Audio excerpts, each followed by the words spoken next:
These children in London, Ontario, are going to grow up in a world made very different by cable television.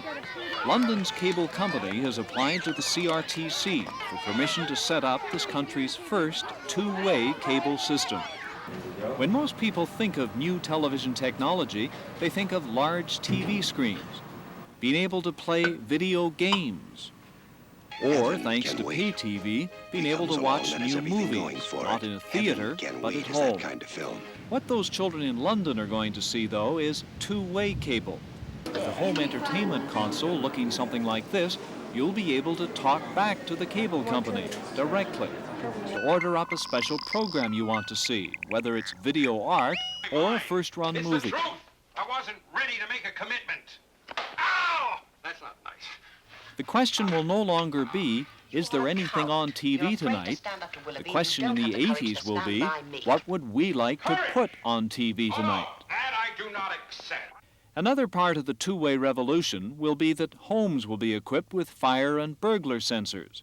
If there's a fire in your home, an alarm will be tripped at the cable company headquarters, and fire engines dispatched automatically.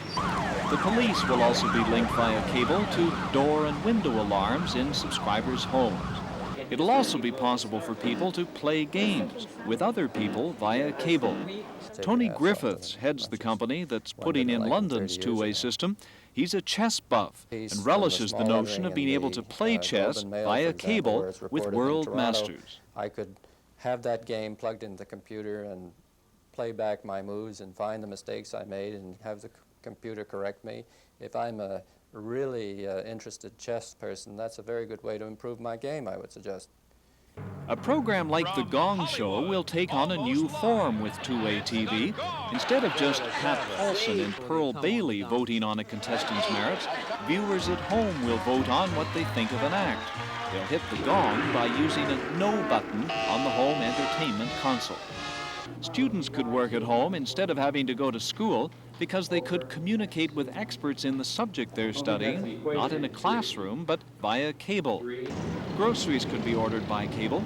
You do your shopping at home, not at a supermarket. Two-way TV boosters say traffic jams would be a thing of the past because so many car trips could be avoided. One of the most controversial potential applications of two-way cable is the promise or threat of holding instant referendums. The whole country could be polled instantly, for example, on the question of capital punishment. Phil Lind is vice president of Canada's largest cable company. He's worried about the referendum issue. I think it's a fair statement that we wouldn't want to be guided in a democratic system by instant response to everything. I think it's helpful in terms of decision-making input, but I would fear it as not perhaps as much as some established political people, but I would fear it in any case.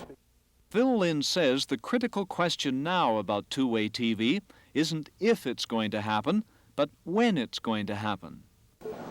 Things we dreamed of 10 years ago are going to be very realistic in the very near future. There's going to be profound change in this area, and it's going to allow people more say in their lifestyles and in decisions affecting themselves. Russ Patrick, CBC News, Toronto.